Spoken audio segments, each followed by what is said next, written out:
Politicians are drinking some of their own Kool-Aid, and this could happen to you as well. Nigel Paul Farage is getting cut off from the traditional banking system. His existing accounts got completely closed, he cannot open any new accounts anymore, and apparently he hasn't done anything wrong besides having a different opinion, besides leading Brexit, and that's something traditional banks don't like. The banks don't like Brexit. The banks don't like foreign sovereignty. They rather have globalism. And so this is what's being addressed in this video as well. Let's have a look together. But actually, truth is, I'm not full of the joys of spring.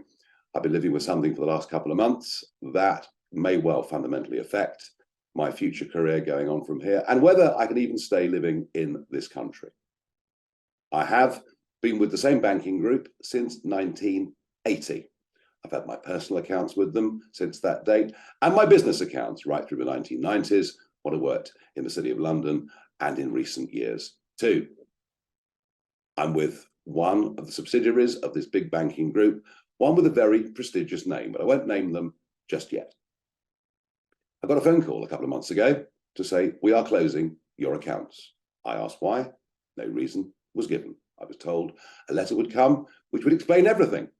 The letter came through and simply said, we are closing your accounts. We want to finish it all by a date, which is around about now. I didn't quite know what to make of it. I complained. I emailed the chairman.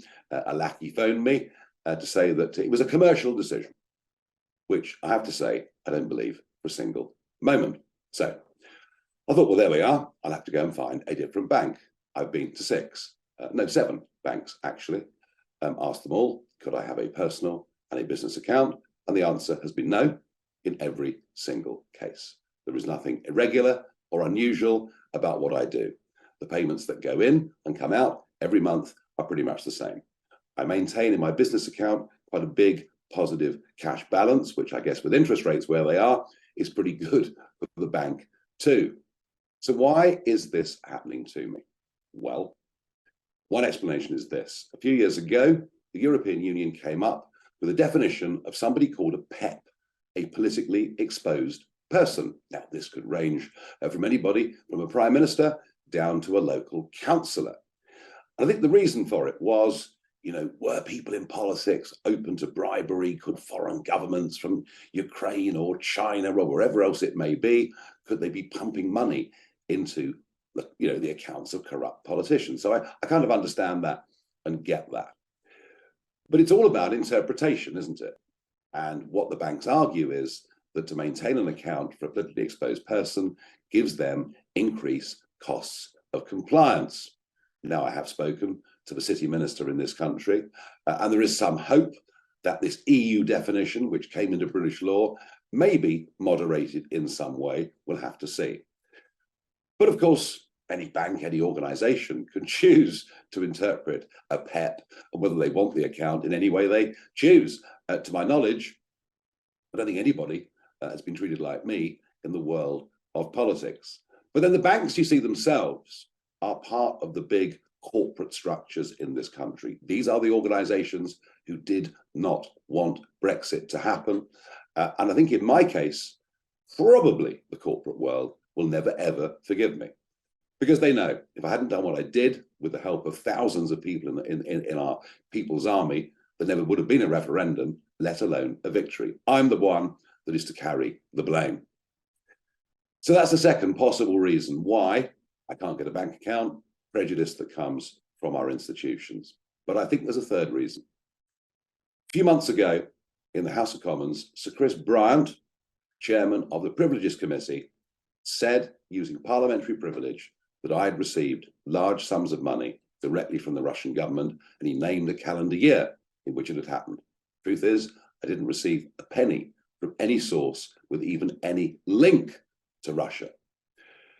And yet, because he said it, it stands. I wrote to the Speaker, I demanded an apology. Nothing has been forthcoming from Sir Chris Bryant. Well, I wonder whether that is what's given me part of the problem. I have employed a top firm of London lawyers.